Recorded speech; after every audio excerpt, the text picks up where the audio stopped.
Hello everyone, salute. Welcome back to Isadora. It's really good to be back. Hope you're having a good week. So today I wanted to talk about juicy details of how I would know if he's the one. Like if I was seeing somebody, how would I know if he's the one? This would be very different for various people because we all have our differences and we have our preferences. So I'm going to be using myself as an example and this is just an example, right? Because for me, I'm one of the weirdest people ever. So my idea of somebody being the one may be totally crazy and totally out there, but that's for me. Do you understand? So we all have to look for shoes that fit us perfectly, so we'll have to look for shoes that fit us perfectly. So basically you would have to relate this to your personal life as it fits, if that makes any sense. So anyway, so how would I know if he's the one? Here's the thing. In the past few years, I totally gave up dating. I'm talking about maybe 2-3 years. Don't get me wrong. I mean, in the first year, I met like one or two, and that kind of reaffirmed my decision to go off dating completely because I was tired. I was tired of the same old. It was like dating the same people in different bodies. Do you understand? Don't get me wrong, some way, like maybe a bit nicer, but it all started and kind of like and ended the same. It's almost like these people knew each other and they were passing tips on what to do.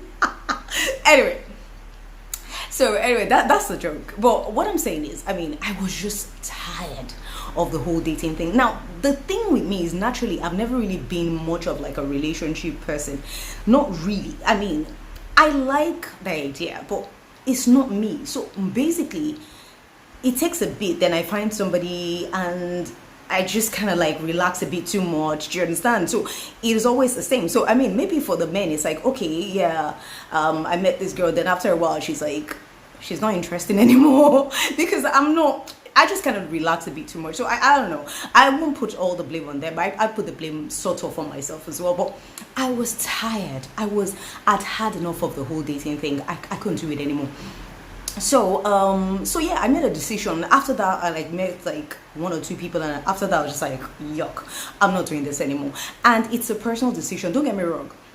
Like, I don't know why people find it difficult to believe that other people don't date. And literally, not just not dating, celibacy, everything, the whole works. And I love it. I absolutely love it. I'm enjoying it, right? And people have doubted so much. And I mean, after I made that decision, some people were like, I'm sure she's gay. So some people sent men to me. No. They even sent women to me. I'm like, no. Just that I'm straighter than the ruler. But no judgments or anything. I'm just saying. For me, it's not my thing. I'm straight. Do you understand? So, but however, I was putting my foot down. Do you understand? I was putting my foot down. I'm still putting my foot down. If I don't find what suits me, that shoe that suits me, I'm fine just being there. I know it's a crazy decision to make, and sometimes I can't even tell like older families and everything because they're going to be like, okay, she's completely crazy. But seriously, because I'm so okay being by myself, I can't do the bullshit anymore. Excuse my French. Do you understand? Like, I just can't deal with the nonsense anymore. So I'm just fine being because being by myself, I don't see it as, a lot of people see it as crazy. Like if you're not dating and you don't have a boyfriend, love is great. Being in a relationship is great, but I also like being by myself. Do you understand? So for me, I am a whole cake. Anything coming on is going to be an icing. I don't want a relationship that will make me ugly. Do you understand? And I'm not talking about ugly on the physical side, ugly on the inside. Do you understand? If a relationship is not going to build me up, I don't need it. Anyway, let me stop rambling now. So I gave up the whole thing, and I'm still putting my foot down on that. Like I'm good to go it alone if the right person doesn't come along. Hopefully, I don't know. Anyway, so how would I know if it's the one? I told you I'm the weird one. So basically, this would be somebody that, if I can genuinely close my eyes and sleep around him, he's the one. Let me explain. Let me explain. I'm not talking about sleep-induced sleep.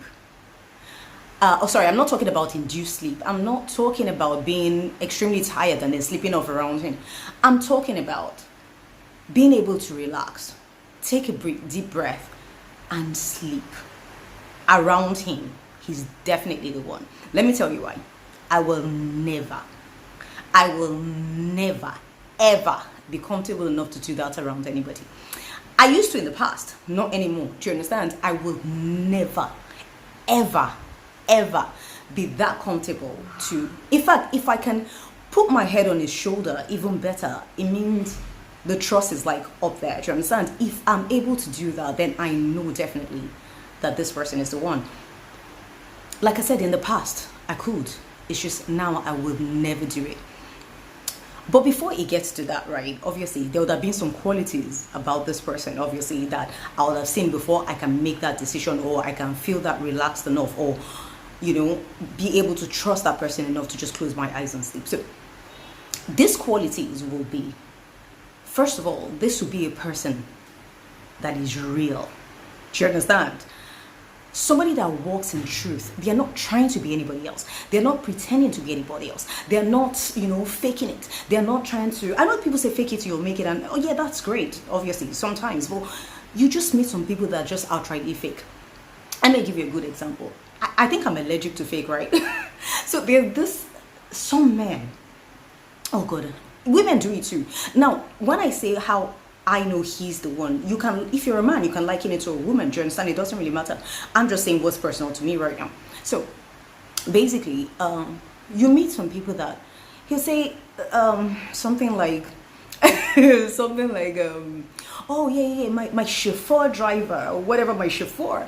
I'm like, your driver, okay, just be real. Do you understand? Oh, my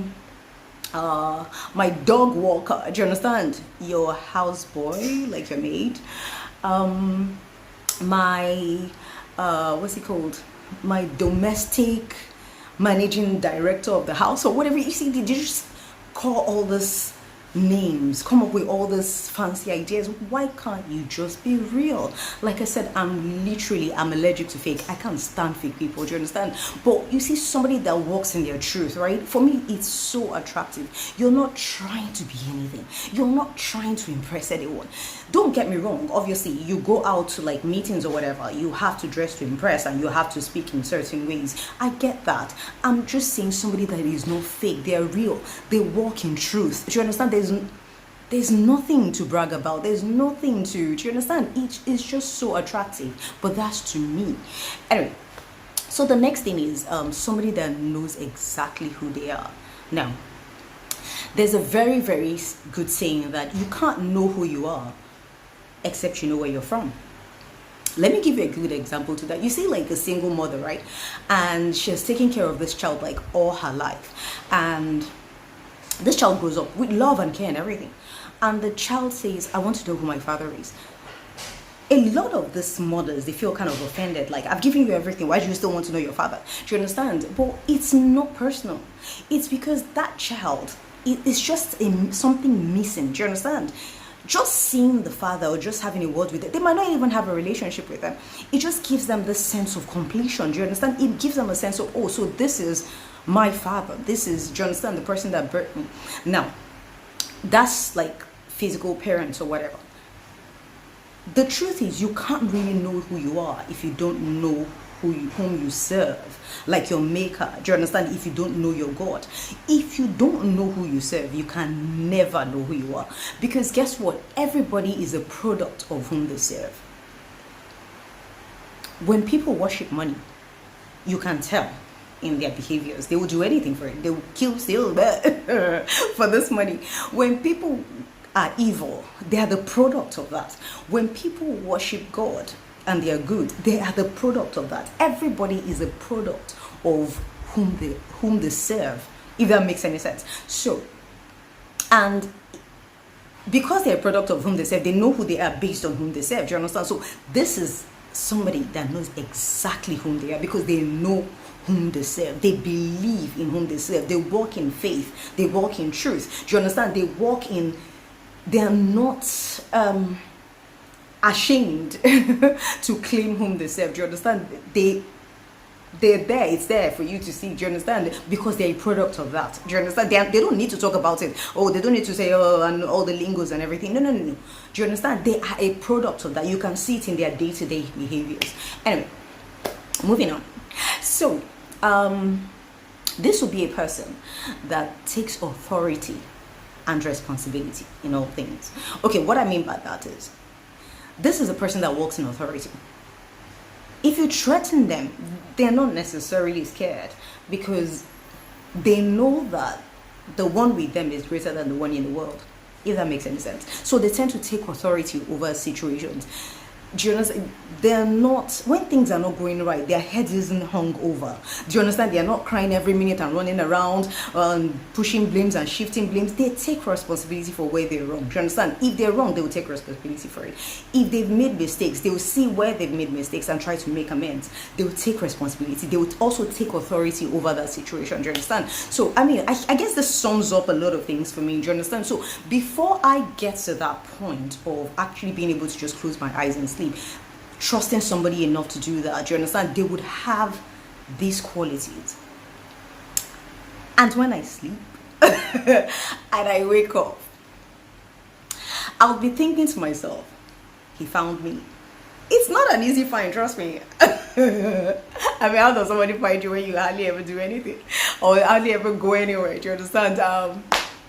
What I mean by that is, I mean, I'm quite outgoing, but I'm also a major introvert. Do you understand? I love time with myself. I can't get enough hours in a day with myself. That's just the thing. So, but I mean, if somebody is meant to find you, they will find you, no matter what. So, so I'll be thinking, yes, he found me, which couldn't have been an easy find, but he found me, and you know that feeling, and you're smiling and you're happy, and people will be asking me like, okay, why are you so happy? Did he buy you a house? I'm like, no. Did he buy you a car? I'm like, no. Did he give you like millions and millions? I'm like, no. I slept. Obviously everybody will like this for government. She's going completely bonkers. So people will think I'm going completely bonkers, but that means a lot to me.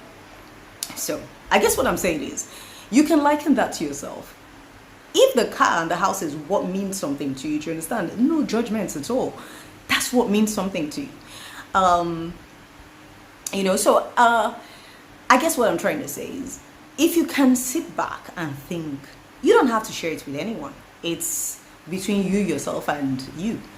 If you can sit back and think what quality this person would have, what would have to happen for you to know this is the one? Do you understand? Can you really sit back and think and pinpoint exactly what that is? If you're able to do that, it makes it easier to find that person. I mean, it's easy to go by what everybody's saying. Oh, he did this for me. Oh, he did balloons and everything. And just like, give me the world. Giving you the world is absolutely fine. Everybody wants somebody, they'll give them the world. Do you understand? But there's got to be something in this person that will make you know this person is the one. This is the one. Even if you're not with that person. Do you understand? That you can meet somebody, maybe that even, do you understand? And you know, if only this person were available, this would have been my person. Do you understand? What quality? I mean, this is something you just have to admit to yourself. So if you're single, it makes it easier to identify that person when you do find them. Do you understand? It makes it so much easier because you've been able to pinpoint what would have to happen for you to make that decision that this person is the one. Sorry, I was looking at the time. Anyway, time is fast spent, so I don't want it to be overly long. So I do love you all. Have a beautiful, beautiful, beautiful week. Love you all. Namaste. Peace.